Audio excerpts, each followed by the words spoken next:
have seen the face of God, and yet my life has been delivered. That moment changed his life. He changed the trajectory that he was on.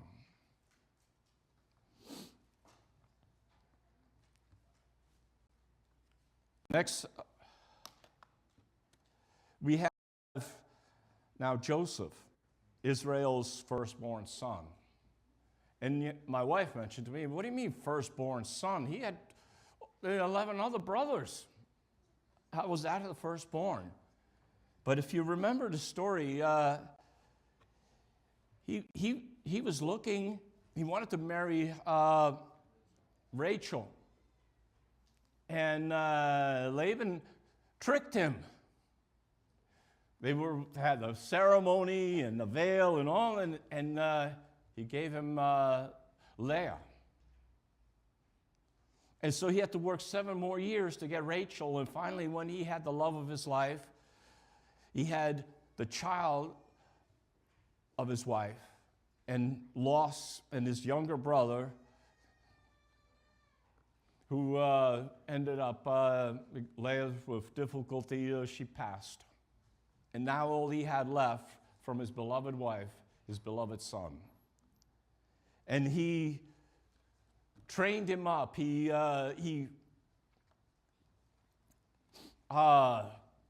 curated him into being the next leader of their tribe, their family. And his brothers were quite jealous of that. And what didn't really help is that Joseph had a dream about the sheaves. Everyone remember the dream where they all bowed to his sheaf? And the jealousy that came into their hearts. For Joseph was betrayed, sold to slavery, put in prison. It's a pretty downward trajectory, wasn't it? To be betrayed by your own family, sold to slavery, to be a slave, and then finally falsely accused and put in prison. But then where did he end up? Prime Minister. I think you're cheating reading the notes up there, aren't you? But the story of Joseph is kind of like a taste, a little preview for our lives. We've been sold to slavery of sin, haven't we? Put in prison of the bondage that sin causes. But as you see, God is going to deliver us. And he's going to put us in position of prime minister. And you're thinking, oh, yeah, no, sure. But aren't we called the sons and daughters of God? And what is the role of prince and princesses in the kingdom? Don't they have a leadership role? Now we got Moses. So Joseph's dynasty ended, and new pharaohs were enthroned. You know, on a side note, there's a period in Egyptian history where they were monotheists. And the most interesting proof of that is the attempt to erase all evidence of that in Egyptian history.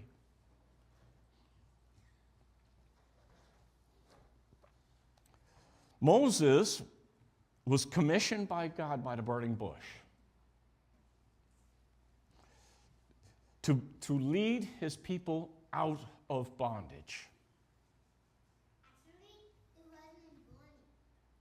It wasn't what? Yeah, it was burning, but it did not burn. Interesting, huh?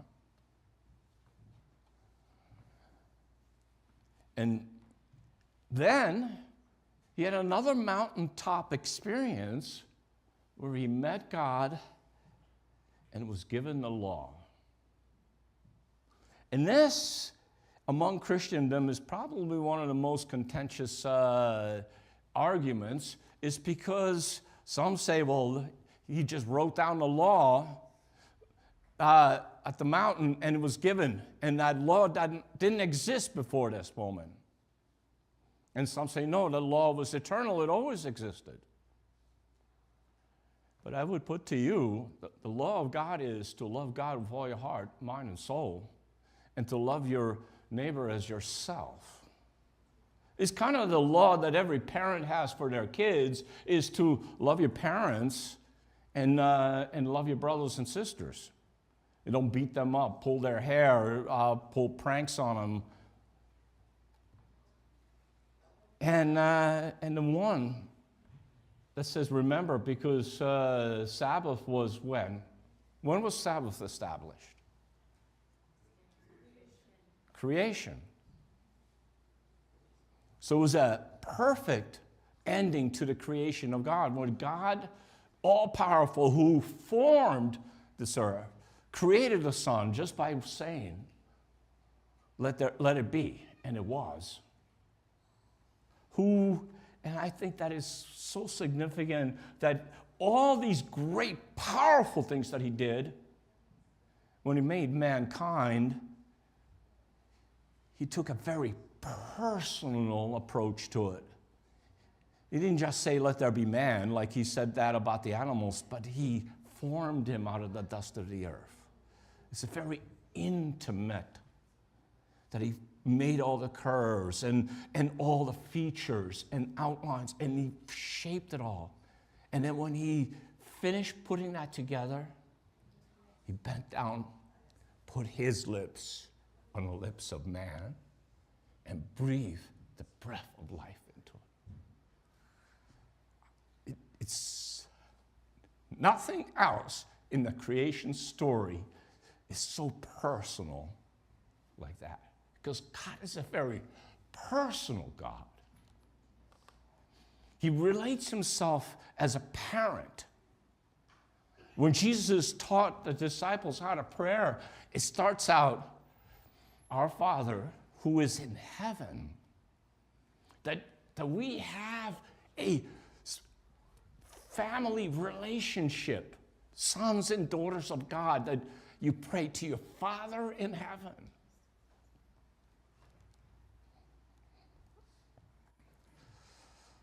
Moving next slide, Joshua. Now, Joshua meets the archangel of God. And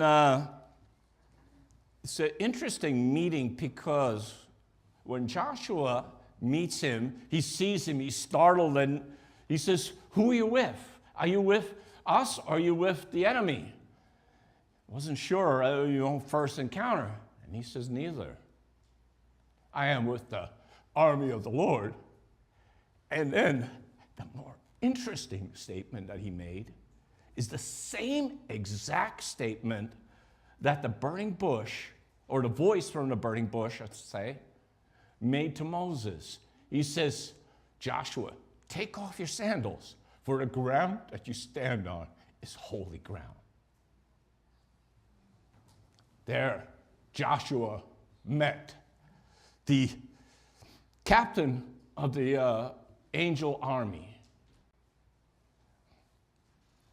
Some would call him Michael, but there he is, the creator, the one who met Moses, the one who met Abraham, the one who gave dreams to Joseph, the one who spoke from the burning bush to Moses, to instructed him and told him, say, what do I say to them? I am sent you. Here he is with Joshua now, to re-emphasize Joshua, just like I was with Moses, I am with you. And what was Joshua going to do next from this point? Didn't he have a tremendous task to complete? 40 years earlier, he was there as a young boy or young man to explore the new promised land. And what did the rest of the people said? Oh, no, God, you got to be kidding me. Look at all these big people here. We can't handle that. I know you killed all the Egyptians, opened up the Red Sea, got us across on dry land, but God, this is too much for you. We can't handle this. How did Joshua get on the other side to meet the angel? Didn't he part the Jordan River just like the Red Sea? And this was during the time when that river wasn't a small river that you can wade across. This is when it was raging after all the rains coming down to melt. So God was showing them, I am with you just like Moses. And what happened to Jericho? Fell. Completely fell with the one exception.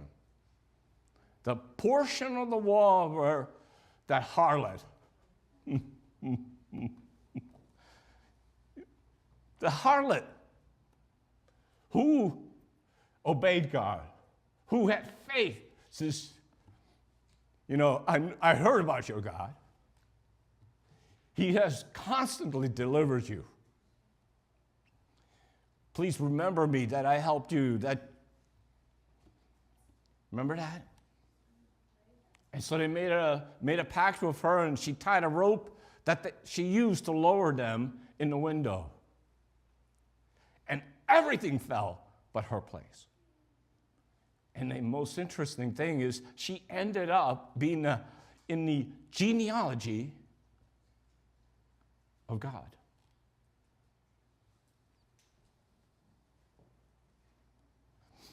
If everyone says that women had small roles in the Bible, that they were insignificant, they're not reading the same Bible as I am reading. Because God takes advantage of anyone who's willing to act for God. And if you're a harlot, so what?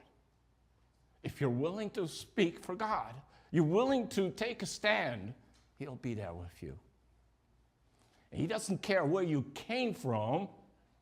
God cares where you're going.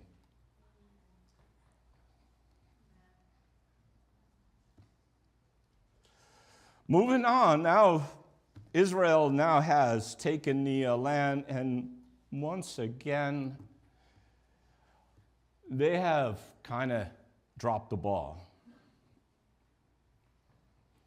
Their kings got greedy, decided they knew better than God, and Nebuchadnezzar and the kingdom of Babylon has destroyed Jerusalem, burnt the temple, and taken captives. And Daniel and his 3 friends were taken away, and they were part of his royal college to become ministers in his kingdom. And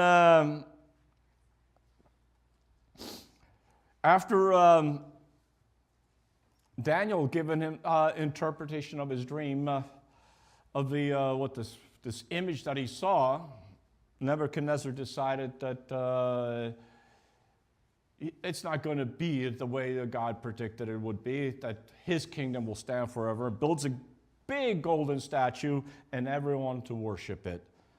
But Shadrach, Meshach, and Abednego, they said, no, we're not worshiping you.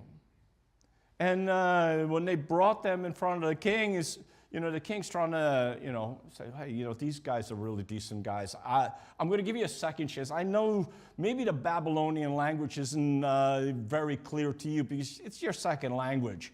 Let me say it again. And the 3 guys says, listen, king, let me save you the trouble. Nothing you can say or do is going to make us worship your statue. We're going to worship God and God alone, and we don't care what the consequences are. And the king gets very peed off. And he instructs him to heat the furnace 2 times hotter? 3 times hotter? 7. It's interesting that it chose that number, 7. 7 times hotter. Even God couldn't stop that, right? That's too hot. You're goners, guys.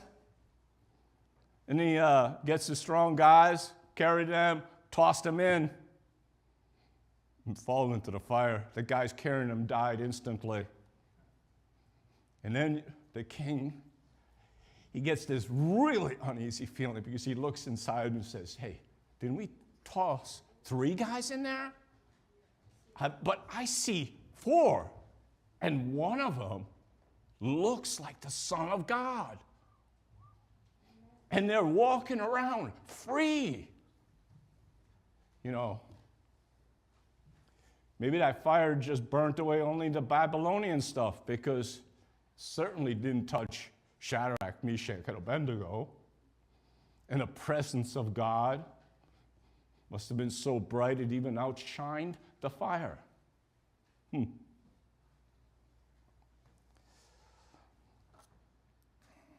Next slide. We have Daniel here. Now, this is already now, the Babylonian kingdom has passed on to the Medes and the Persians. And King Darius, in charge of the kingdom, got tricked into making a law that everybody should worship God only for the next 30 days.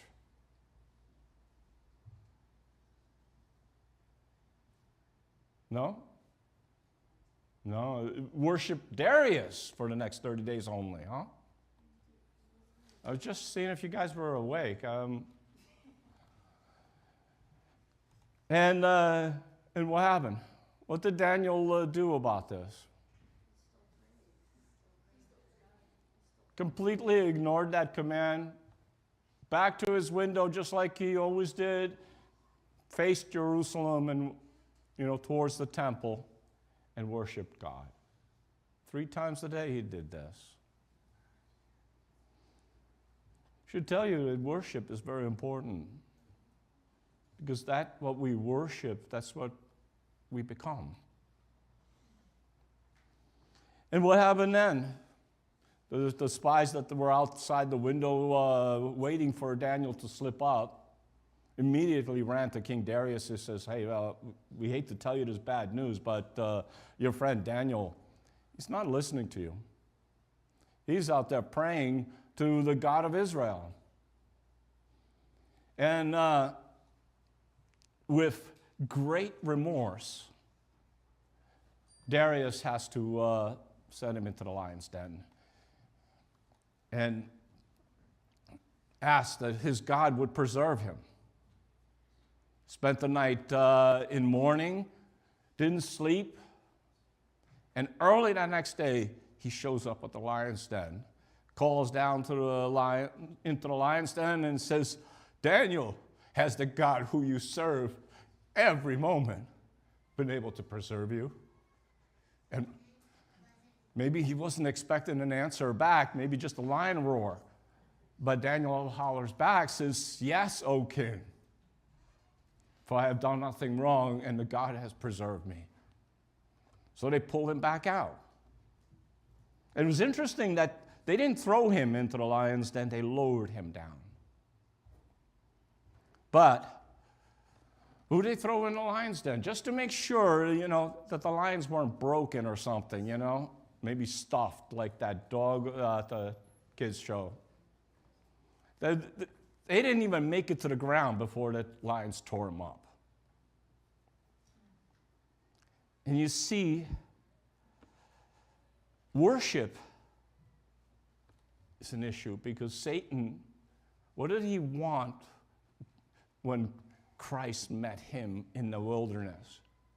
If you only worship me, I will give you all this, all these kingdoms, all that. Satan's constantly looking to be worshiped. He doesn't care how, as long as you don't worship God. God delivered him through the lion's den, not around it. I think Christendom sometimes now thinks that, oh, hey, we're going to get removed before any problems come up here. We're not going to go through any time of trouble. We're not going to experience any difficulties. If you have a relationship with God, everything goes perfect. Just like this PowerPoint presentation. But I tell you, Satan is constantly busy. He does not want the truth about God and God's character to be put out in front of people. Daniel, in dreams, next slide. You see, everybody remembers the statue, right? That's the statue that Nebuchadnezzar first rejected. And interestingly enough, he's one of the few pagan kings that gets a mention in the Bible. And I'm going to see him if I make it to the kingdom. And you see his dream. There is the prediction of all the kingdoms that came afterwards. And that prediction is for us. It nails down that the Word of God is trustworthy.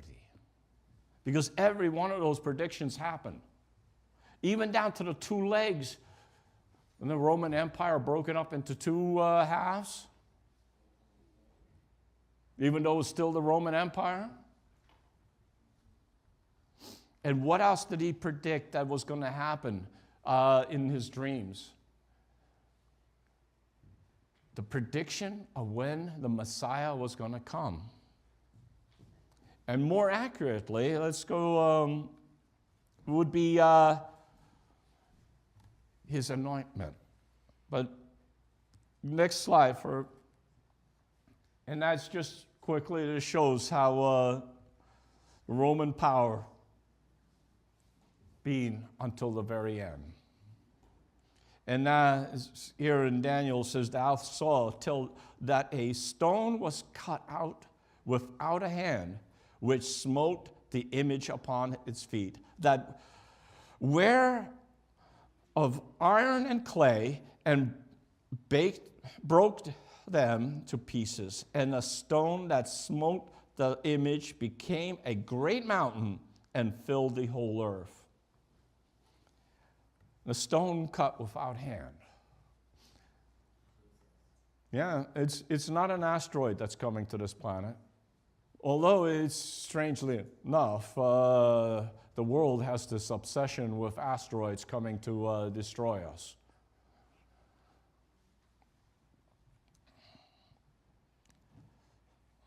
Now we're moving on into the New Testament period in this little history lesson. The Word became flesh. In the beginning was the Word, and the Word was with God, and the Word was God. He was in the beginning with God. All things were made through him, and without him was nothing made that was made. In him was life, and the life was the light of men. The light shined into the darkness, and the darkness has not overcome it. I mean, John is probably one of my favorite characters out of the New Testament. You see, while everyone else seems to beat around the bush a little bit, and do a lot of over-explaining, John just comes out right off the bat and says, no, this was God. And here's the proof. But this, next slide,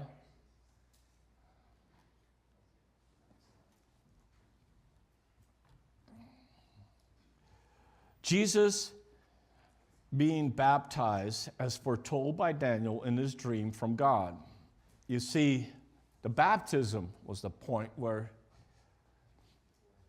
it was prophesied, not the birth. If it was the birth, they would have not had this AD, BC mixed up, where he was born, where they say 4 BC. But there where you see him being baptized, he was anointed. And, anyone that English is not his first language, you get the idea that having all these different languages sometimes throws the meaning away. Like, for example, Christ, Messiah, anointed, they're really all the same exact word. It's just 3 different languages that they're presented in. And, we sometimes forget that, or we think that Christ is Jesus' last name. And it's not. It's his title, if anything. Next slide. The longest prophecy, which ended in 1844, the cleansing of the temple. It was also known as the Great Disappointment. Anyone could tell me why it was called the Great Disappointment? Yeah. They read this prophecy and saw that it was a cleansing of the temple, which is a ceremony that took once a year in the Jewish tradition, that would clean all the sins out of the temple, where the priest would go into the most holy place once a year, and all the sins would be removed from the temple. And interestingly enough, when the priest would go in, everybody knew when he went in. But no one knew exactly when he would come out. Matter of fact, there are traditions that said that they had bells on their robes so they could hear them moving just in case maybe something might have happened to them. And that's the same thing when that portion of this ceremony started. This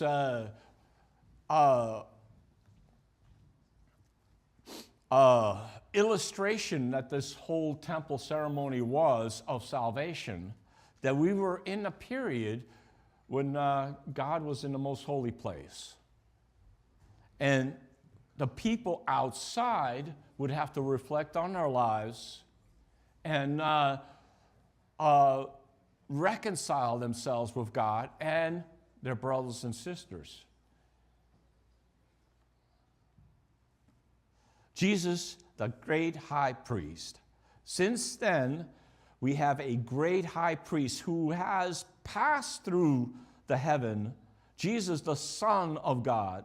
Let us hold fast our confessions, for we do not have a high priest who is unable to sympathize with our weaknesses, but one who is every respect has been tempted as we are, yet without sin.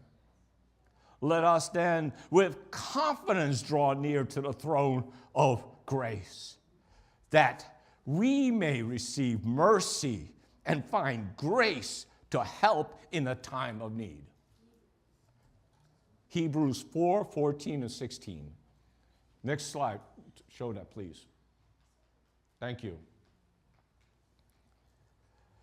I mean, this is a powerful text.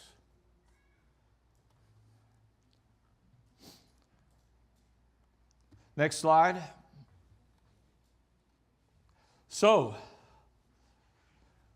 Matthew 24 is probably one of the most renowned chapters in Matthew that talks about the end of the world.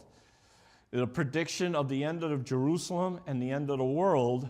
And the disciples were with Jesus. He was teaching them, and they were looking at Jerusalem, and it was probably just when that sun glistened across the temple, and it just shined so beautifully. And with pride, they looked upon the temple and the city, and he says, "Look at this! Isn't this so beautiful? This is one of the marvels of the world. We have such a beautiful temple." And Jesus said to them,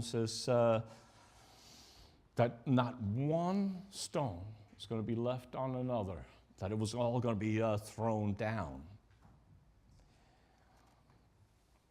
And that just blew their mind, and they immediately said, well, then that has to be the end of the world. If that gets destroyed, then that's the end.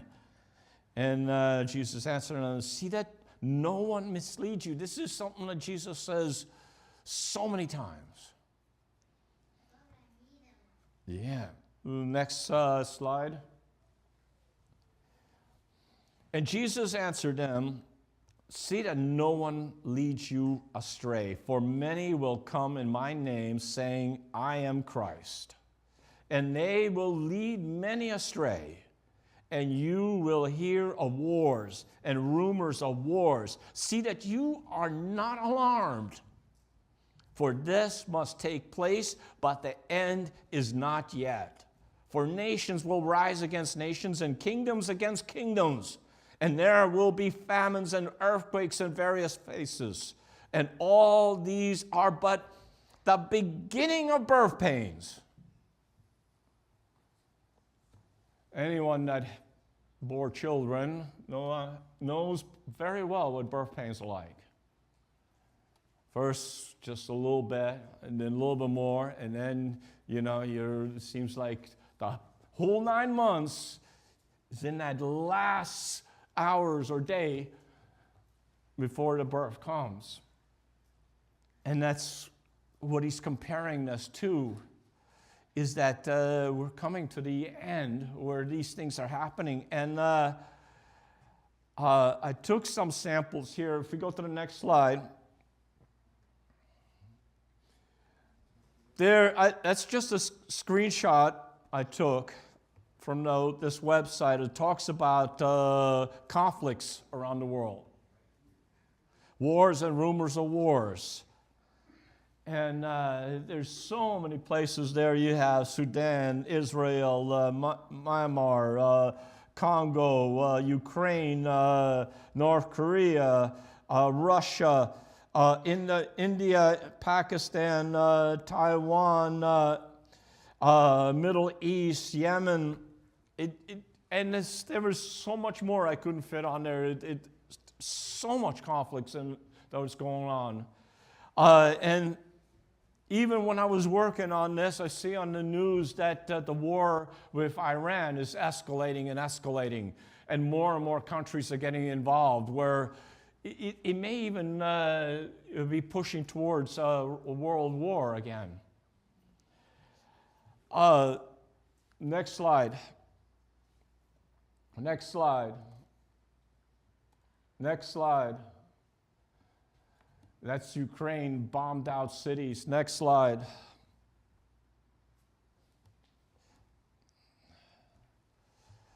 Earthquakes around the world.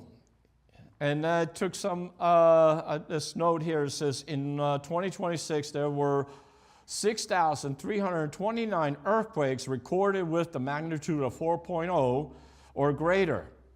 Additionally, there were 68 earthquakes with a magnitude of 6.0 or greater. And this number keeps increasing. Next slide. Floods around the world. There have been multiple significant flooding events in 2026, including the last 4 in 1,000 year rainfalls events in the United States alone. These events are part of a broader pattern of extreme weather linked to climate change. And there was just a sample of all the lists that you can get on the internet to show. Next slide. Famines and pestilence. talks about here that that trajectory for 2020 to 2025 is stark. That in 2020, approximately 155 million people faced high levels of acute food insecurity across 55 countries. Already a sharp rise from 105 million in 2016. By 2025, that figure stood at 266 million across 47 countries. And there was a disclaimer that it's really hard to get some of these figures accurate because they don't have access to all of the countries to get that information. And this is just a small sampling that's showing that what's going on around the world. Jesus made these bold predictions not long before his fate at the cross. Next slide.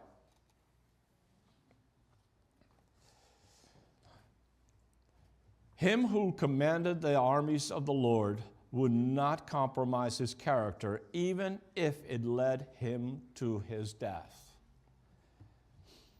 And there's another interesting conflict in Christendom.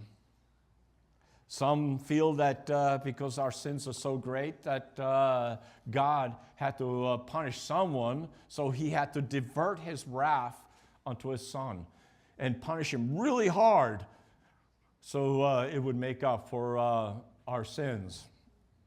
But the truth of the matter is, sin is destructive on its own. And God chose to live just as us, to face the same consequences just as us. And as an example to us, he lived a perfect life, even when it meant him going to the cross. And I can't imagine what it must be like if you had a child that you loved a lot, and then one day they decided, hey, Mom, Dad, I just want your inheritance. I could care less about you. Why don't you hurry up and die so I can have your money?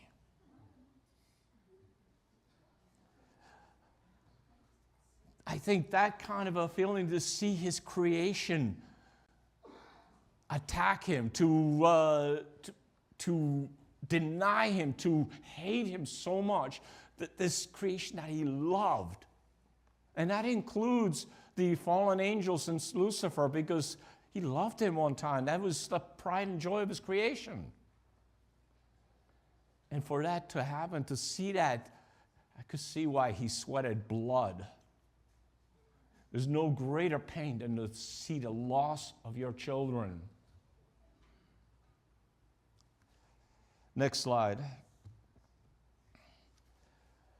Next powerful moment that happened is at the grave.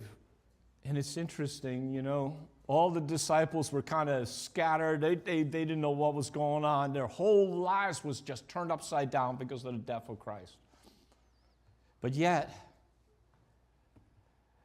Mary Magdalene, another woman, shows up and meets Jesus right there. And it's interesting, you know, Peter, he didn't get to see him right away. He just saw the empty grave.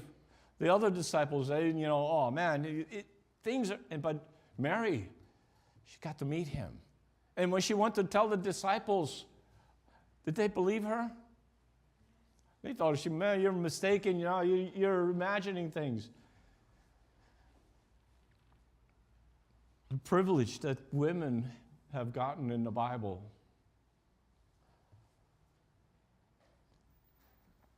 Next slide. Another woman who, after a man rejected the calling to speak for God, this frail, sick woman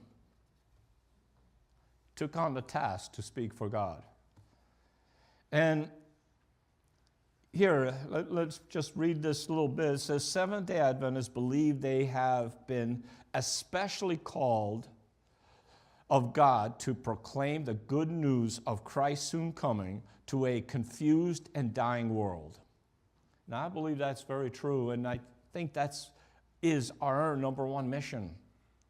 And she says here in a quote, "Great pains," Ellen White wrote, "should be taken to keep this subject before the people." And that's from Fundamentals of Christian Education. It's another plug. Christian education is crucial. You want to raise up your kids so they understand who God is? That we didn't come from monkeys? That Lima is not your uncle or cousin? You know, the Darwinism is one of the biggest causes of prejudice in the world. It started it off with Nazism and white supremacism, thinking that there's one race that's much better than the others and it should be preserved among the cost of the others. This kind of filth and hatred that is spouted in our classrooms. You need Christian education to get the other side of the story. That we have a loving Creator who created mankind in many different shapes and colors and variety, because God loves to create beautiful things.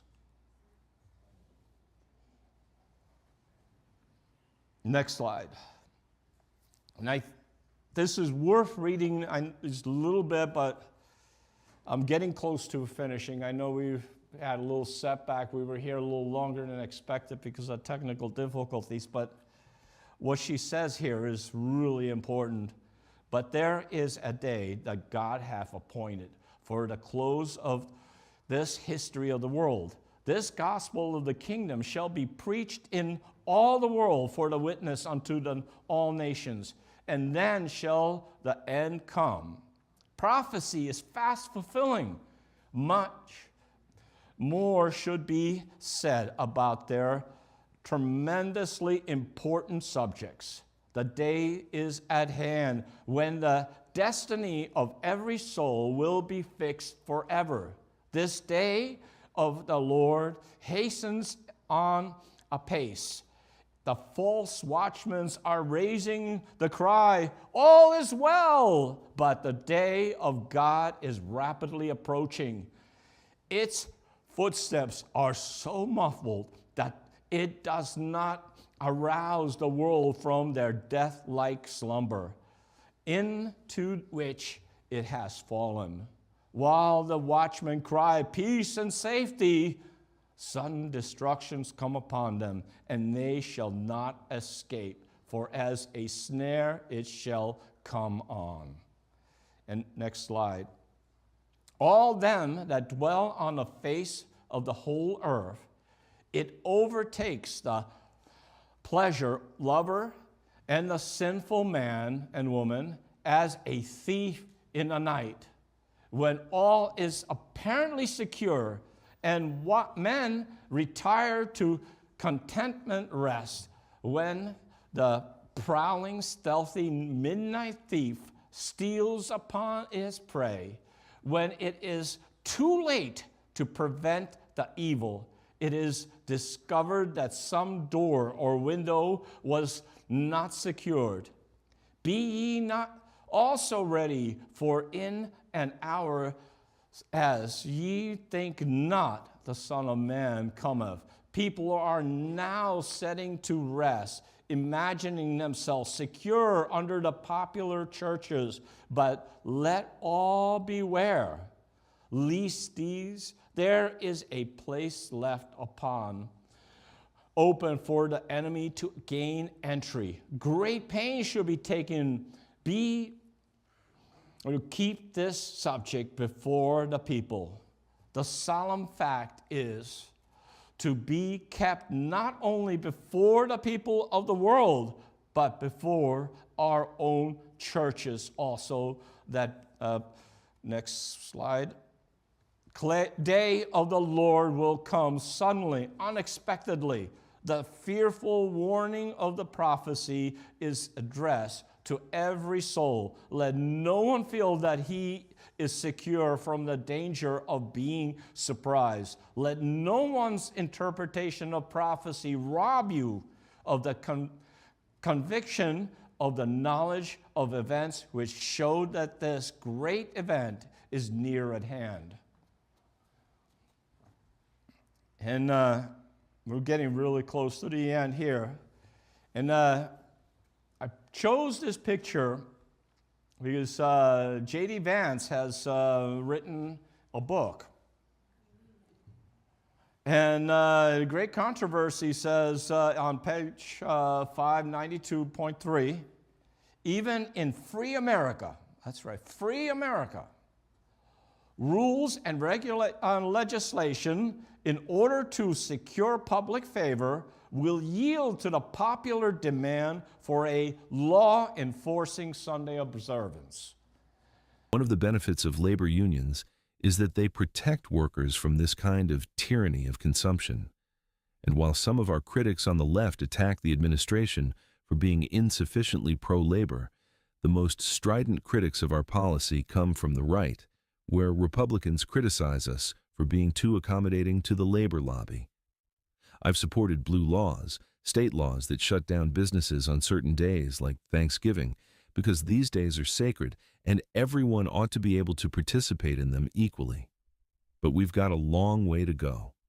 This idea that we all exist within particular spheres of family, community, and on, building up to a nation, is called subsidiarity. And it recognizes that each sphere of life depends on the others. It is very hard to be a good family man unless you have a decent wage and have support from friends, community, and church. And it's tough for those institutions to thrive without a functional political system.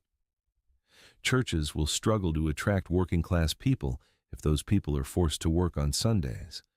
Pope Leo XIII's theory of human nature strikes a balance so perfect it seems divinely inspired. It rejects the libertarian view of culture that brackets personal responsibility from the political choices that influence how people make decisions. It rejects the liberal view that encourages superficial achievement and meritocratic rise, favoring a more measured emphasis on duty and family.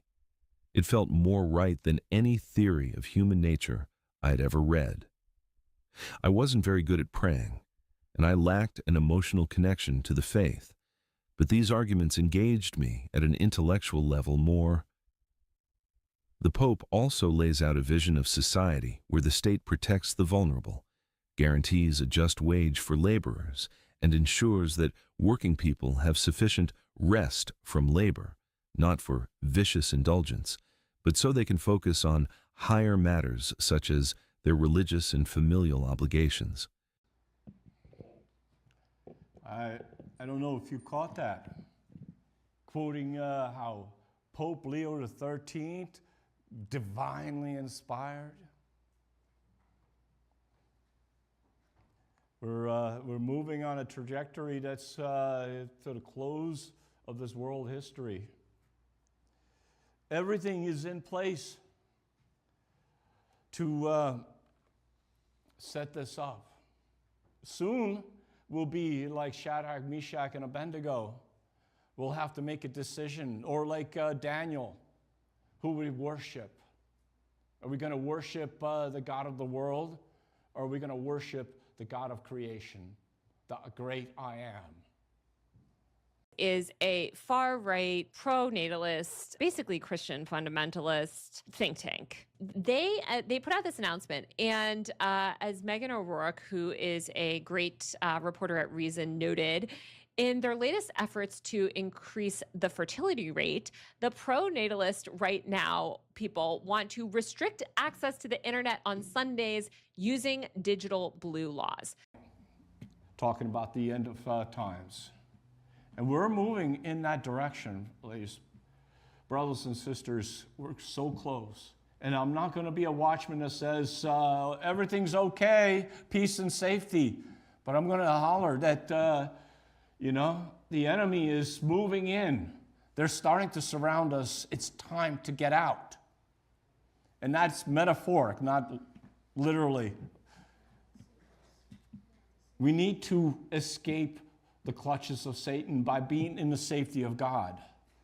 Just like when the high priest entered the most holy place, that once a year ritual that we, as the people of Israel, would make good with our Creator and with our neighbor, we have to do the same thing. That's why we're called to be a peculiar people, to resolve our problems that we have, resolve the entanglements that we have in the world, and focus on what really matters, our relationship with God.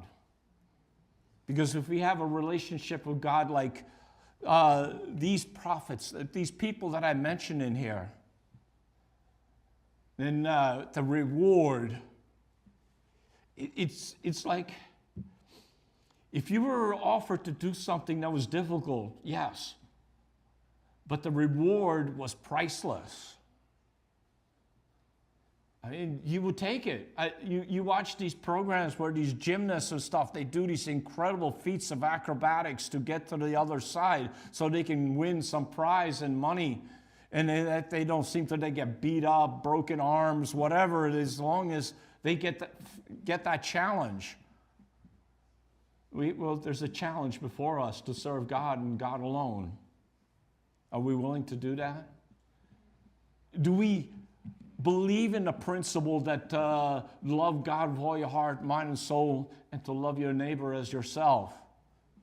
Do we agree with that? Because that's really what the battle is, because the world says you got to look out for yourself. You got to look out for number one because no one else will do. You got to do what is right. And J.D. Vance's speech was beautiful. Boy, it's like, I could imagine the serpent in the garden. He must have spoke as beautiful and eloquent as that as well. But you can see where he divulged from the truth in saying that religious tyranny is the only way to bring America back. Because if you think that we take away the religious freedom that this country has right now for religious enforcement, we're going to get religious tyranny again. So, brothers and sisters, I make this plea that we rethink how we live our lives, what we focus on is our goal ultimately. And I know we have students here and young people, and you have goals in your life, which is good. But ultimately, our goal should be on the kingdom because there's so much that's available there. An eternity to spend with God, to have the knowledge of the universe, to be able to explore the galaxy, to be able to create and build and do things what you were ultimately created for, to be a child of God. And anyone, because I'm saying before you, I want to put my life before God, that He uses me. I've been through trials and tribulations that maybe some might not understand. But ultimately, it's all worth it if you can bring it to the kingdom. If anyone wants to make that same dedication, they want to dedicate their life to God, rededicate it, that you want to strive to be closer to God and be ready for His soon coming. Either step forward or raise your hand or, yeah, thank you. God sees you, sees your hearts.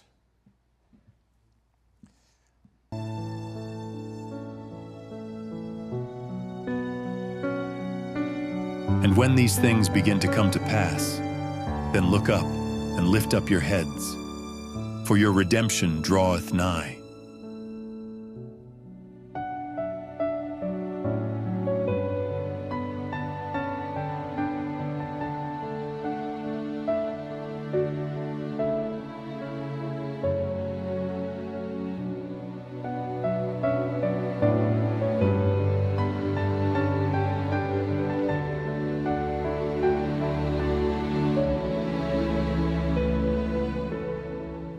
Chapter 1. Earth's Last Crisis. Widespread apprehension about the future. The present is a time of overwhelming interest to all living. Rulers and statesmen, men who occupy positions of trust and authority, thinking men and women of all classes, have their attention fixed upon the events taking place about us. They are watching the relations that exist among the nations.